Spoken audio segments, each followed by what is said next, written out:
Assalamualaikum warahmatullahi wabarakatuh. Perkenalkan, nama saya Asna Maulidina.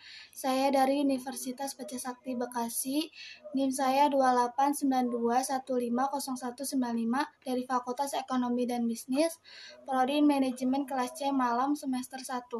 Di sini saya akan mempresentasikan materi ekonomi mikro tentang teori produksi dari dosen Sumardi SEMM.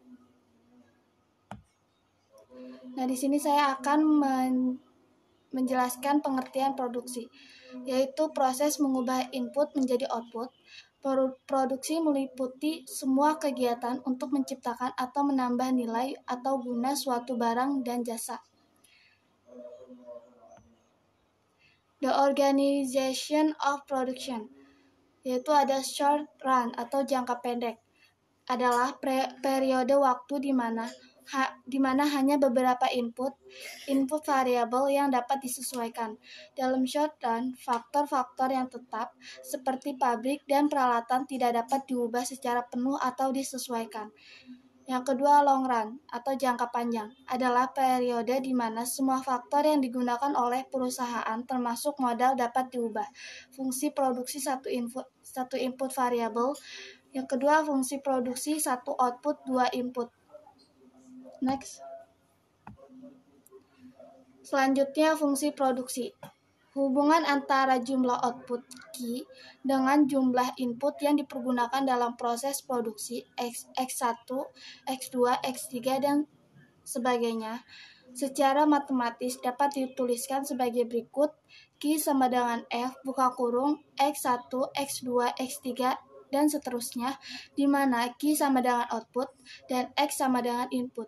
Apabila input yang dipergunakan dalam proses produksi hanya terdiri dari modal K dan tenaga kerja L, maka fungsi produksi yang dimaksud dapat diformulasikan menjadi Q sama dengan F dikali K dikali L, di mana Q sama dengan output, K sama dengan input modal atau kapital, L sama dengan input tenaga kerja atau labor. Next. Fungsi produksi satu input variabel, yaitu dengan mengasumsikan salah satu input menjadi konstan dalam jangka pendek, maka dapat dijelaskan hubungan input-output secara lebih luas. Apabila input modal K dianggap tetap dalam jangka pendek, maka fungsi produksinya menjadi Q sama dengan F dikali L. Langkah awal dalam menjelaskan teori produksi yaitu dengan mengasumsikan bahwa hanya ada satu faktor produksi yang berubah.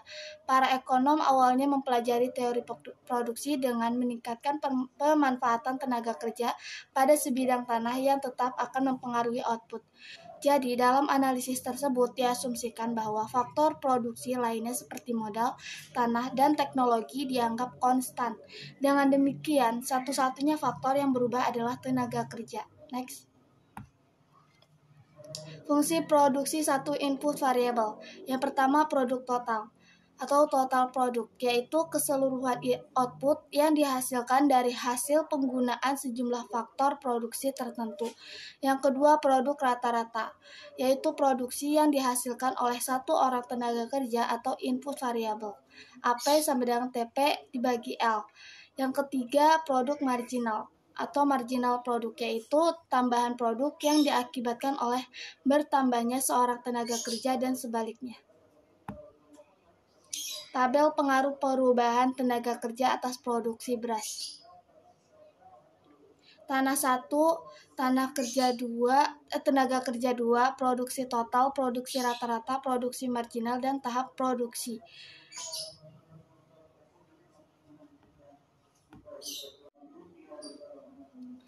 Nah, kurva produksi total, produksi rata-rata, dan produksi marginal. Produksi total yaitu ada TP sama jumlah tenaga kerja. Nah, yang paling kecil itu jumlahnya 200 dan yang paling besar itu 800. Dan selanjutnya ada produksi marginal dan produksi rata-rata, yaitu ada MP dan AP. AP-nya lebih kecil dan MP-nya lebih besar.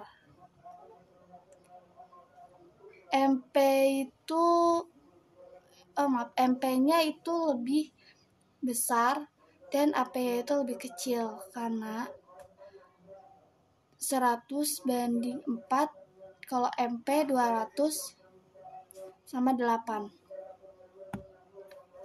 Kurva produksi total, produksi marginal, dan produksi rata-rata. Tahap pertama menunjukkan tenaga kerja yang masih sedikit apabila ditambah dan meningkatkan total produksi, produksi rata-rata, dan produksi marginal. Tahap kedua, produksi total terus meningkat sampai produksi optimum, sedang produksi rata-rata menurun dan produksi marginal menurun sampai titik nol. Tahap ketiga, penambahan tenaga kerja menurunkan total produksi dan produksi rata-rata sedangkan produksi marginal negatif. Next. Perkembangan teknologi. Produktivitas tenaga kerja dapat ditingkatkan dengan menerapkan teknologi yang lebih baik. Tenaga kerja dan teknologi tidak dapat dipisahkan. Dengan perkembangan teknologi komputer, maka pekerjaan-pekerjaan administrasi dapat diselesaikan lebih cepat. Oleh karena itu, tenaga kerja harus dapat menyesuaikan diri dengan perkembangan teknologi. Keterangan kurvanya yaitu menunjukkan dampak perbaikan teknologi terhadap peningkatan produktivitas tenaga kerja. Meskipun hukum hasil yang semakin berkurang tetap berlaku, akan tetapi dengan adanya perbaikan teknologi dapat menghambat penurunan produktivitas. Pada mulanya, proses produksi dengan menggunakan tenaga kerja sebanyak L1 sudah berlaku penurunan produktivitas tenaga kerja. Selanjutnya, apabila tidak ada perbaikan teknologi, maka pada saat dilakukan penambahan tenaga kerja menjadi L2, maka produksi akan turun dalam arti lebih kecil dari Q1. Namun, dengan adanya perbaikan teknologi, maka penambahan tenaga kerja produksi naik menjadi Q2. Next. Fungsi produksi 1 output 2 input. Faktor produksi 1 output 2 input yaitu telah diuraikan sebelumnya bahwa fungsi produksi dengan satu faktor berubah, dalam hal ini tenaga kerja. Sementara faktor lainnya yaitu modal dianggap konstan. Pada bagian ini kita akan membahas produksi dengan kombinasi tenaga kerja dan modal berubah.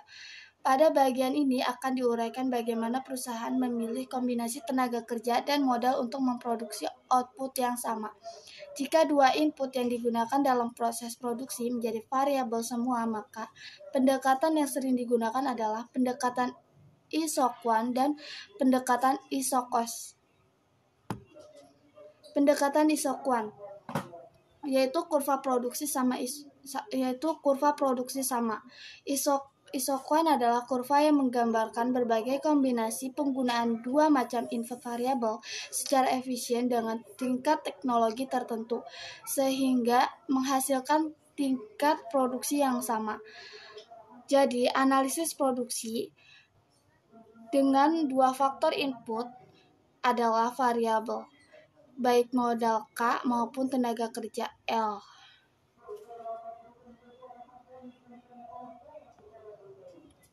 Ciri-ciri isoquant sama dengan kurva indifferent yang menurun dari kiri atas ke kanan bawah, downward sloping, cembung terhadap titik nol. Dua buah atau lebih isoquant tidak saling berpotongan. Isoquant yang lebih tinggi menunjukkan output yang lebih tinggi. Kemiringan isoquant menunjukkan MRTS atau disebut juga marginal rate of technical substitution. MRTS merupakan kemiringan garis slope kurva isoquant menunjukkan secara teknis berapa input K dan L dapat saling diubah untuk menghasilkan output yang sama. Next.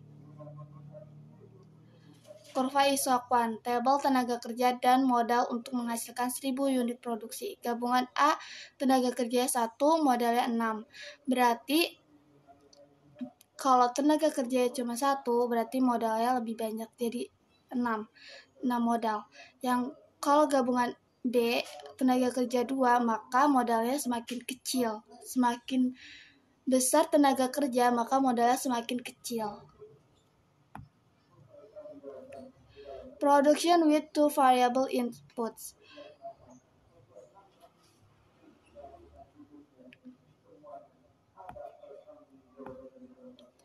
Pendekatan isokos. Isokos adalah kurva yang menunjukkan berbagai kombinasi antara dua input yang berbeda yang dapat dibeli oleh produsen pada tingkat biaya yang sama.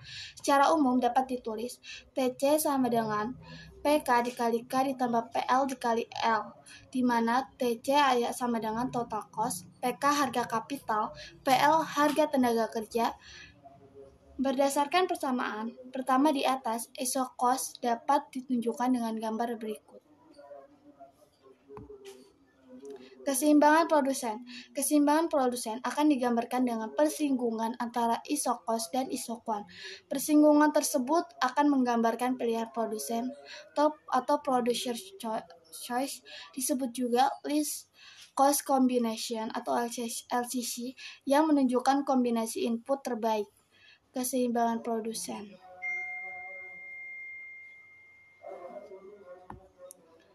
Inputs. Tempat kedudukan titik-titik singgung antara iso-cost dan iso-quant merupakan jalur ekspansi perusahaan. Bisa dilihat kurvanya.